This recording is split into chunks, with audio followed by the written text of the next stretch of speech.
어머님들이 많이 걱정하시는 자위에 대해서 이야기를 또다시 한번 풀어볼까 합니다.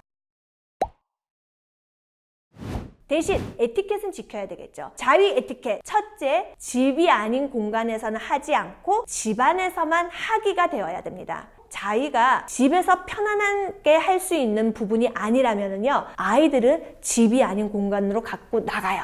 유치원, 어린이집, 학교 다양하게. 그렇기 때문에 집에서 할 수 있는 공간으로 만들어 주셔야 되고요. 두 번째, 집에서도 남이 보지 않는 나만의 온전한 공간에서 하기예요. 이게 바로 자위의 큰 에티켓이에요. 두 가지. 근데 우리가 아셔야 돼요. 유치원에서 자위하는 아이들, 그리고 어린이집에서 자위를 하는 아이들을 가지고 딱 봤었을 때요, 두 가지 중에 하나예요. 첫 번째는 뭐냐면요, 집에서 절대적으로 못하게 하기 때문에 이 아이들이 집에서는 안 하지만 유치원이나 어린이집에서 하는 아이들이 있어요. 두 번째는 뭐냐면요, 집에서 언제든지 편하게 할 수 있어요. 그럼에도 불구하고 유치원이나 어린이집에 가면 하는 애들이 있어요. 그럼 어머님들이 생각하셔야 되는 건 뭐냐면, 내 아이가 자위를 할까봐 너무 겁내지 마세요. 무슨 말이냐면, 유치원에 있는 아이들을 딱 봤었을 때요, 자위를 하는 애가 물론 내 아이 한 명밖에 없을 수도 있겠지만은 이 아이들 사이사이에 자위를 하는 애들은 있을 수 있어요. 그런데 하나 틀린 건 뭐냐면, 유치원에서 자위를 하는 건 어쨌든 에티켓이 지켜지지 않는 거예요.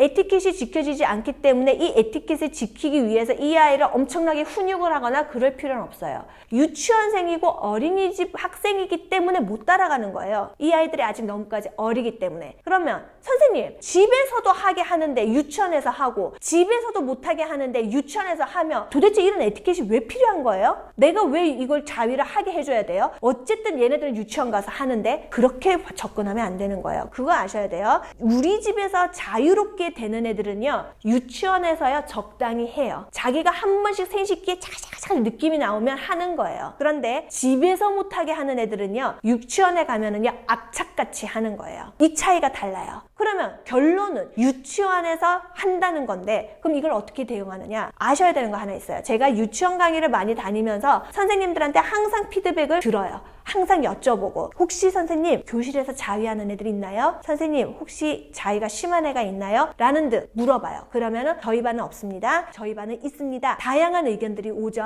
그러면은 선생님들한테 물어봐요. 자위가 있는 아이가 자위를 했을 경우 친구들은 어떻게 반응합니까? 결론은 제가 뭐 논문을 썼거나 이런 건 아니에요. 제가 다녀본 것 중에서 통계를 냈었을 때 대부분의 유치원 선생님들이 애들이 잘 몰라요 라고 이야기를 해요. 실제로 그거예요. 여기서 이 아이가 자위를 엄청 열심히 하고 있어요. 열심히 하고 있는데 학교를 가면 애들은 딱 알아요. 쟤 지금 무슨 짓 하는 거야? 어머, 쟤 왜 저래? 쟤 왜 저렇게 얼굴 빨개지고 자꾸 손에 뭐 고추에 힘을 주는 것 같지? 뭐 이런 이야기를 해요. 초등학생이 데려가면. 유치원 애들은 쟤를 봐도 잘 몰라요. 왜? 지가 관심이 없으면. 그리고 행여 관심이 있다 하더라도요, 야 뭐해?